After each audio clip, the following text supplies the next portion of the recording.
চিকিৎসক তরুণী হত্যাকাণ্ডের বিচার চেয়ে বেশ কিছুদিন ধরে উত্তপ্ত রাজ্যের পরিস্থিতি। মেয়েরা রাত দখল করো থেকে জুনিয়র ডাক্তারদের আন্দোলনের পাশাপাশি সারা দেশ জুড়ে আইএমএর চিকিৎসকদের আন্দোলন কার্যত অন্যান্য মাত্রা দিয়েছে। তারই মাঝে হাইকোর্টের নির্দেশে তদন্তভার হস্তান্তর হয় সিবিআইয়ের হাতে। এদিকে শুধুমাত্র বিচার নয়, পুলিশের বিরুদ্ধেও বিস্তর ক্ষোভ দেখা গিয়েছিল সাধারণ মানুষের মধ্যে। সেই ক্ষোভকে হাতিয়ার করে রাজ্যের বিরোধী দলগুলো ক্রমাগত আক্রমণ শানিয়েছে শাসক দল, পুলিশ প্রশাসন এবং রাজ্য সরকারকে। একদিকে যখন রাজ্যের বিভিন্ন প্রান্তে বিক্ষোভের ঝড় ক্রমাগত বইছে, তারই মাঝে তথাকথিত পশ্চিমবঙ্গের ছাত্র সমাজের নামে নবান্ন অভিযানের ডাক দেওয়া হয়। এই নবান্ন অভিযানের ডাক নিয়ে শুরু হয় রাজনৈতিক তরজা। রাজ্য পুলিশ এবং কলকাতা পুলিশের পক্ষ থেকে দাবি করা হয় এই নবান্ন অভিযানে গন্ডগোল এবং সংঘাত বাঁধানোর পরিকল্পনা করা হয়েছে।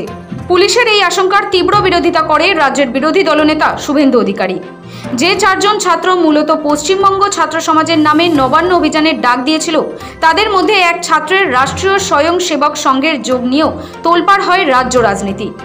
সাংবাদিক সম্মেলনে পশ্চিমবঙ্গ ছাত্র সমাজের পক্ষ থেকে জানানো হয় এর সঙ্গে কোনো রাজনীতির যোগ নেই।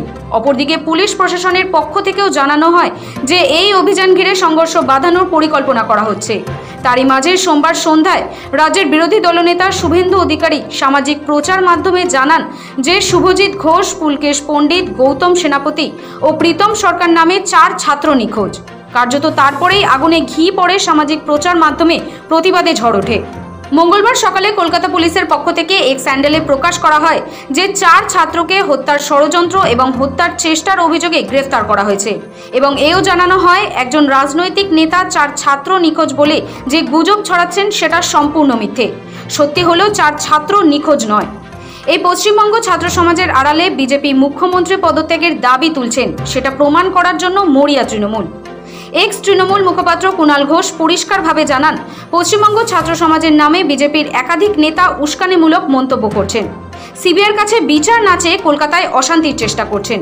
পশ্চিমবঙ্গ ছাত্র সমাজের দাবি, তাদের এই নবান্ন অভিযান সম্পূর্ণ অরাজনৈতিক। তা সত্ত্বেও এদিন বিধানসভায় যাওয়ার পথে শুভেন্দু অধিকারী জানান যে এই আন্দোলনে কোনো ছাত্র পুলিশ দ্বারা নিপীড়িত হলে তাদের পাশে তিনি থাকবেন।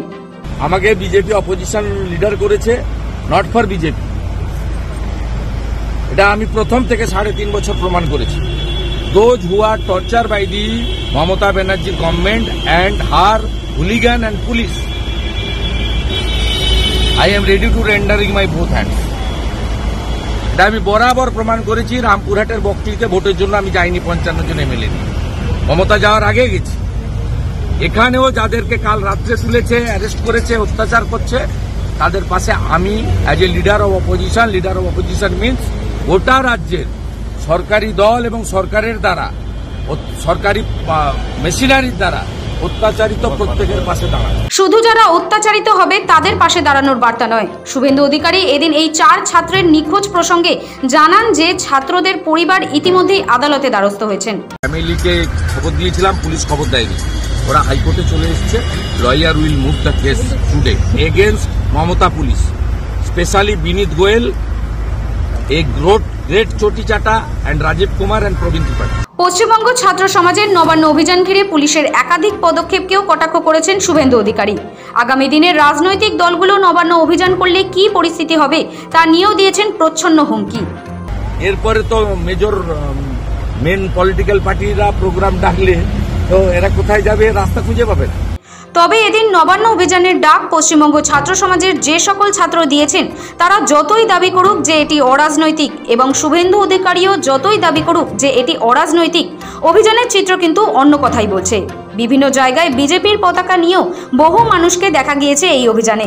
পাশাপাশি কলেজ স্কোয়ারে বিজেপি নেতা অর্জুন সিংকে দেখা গিয়েছে অভিযানের সম্মুখে থাকতে।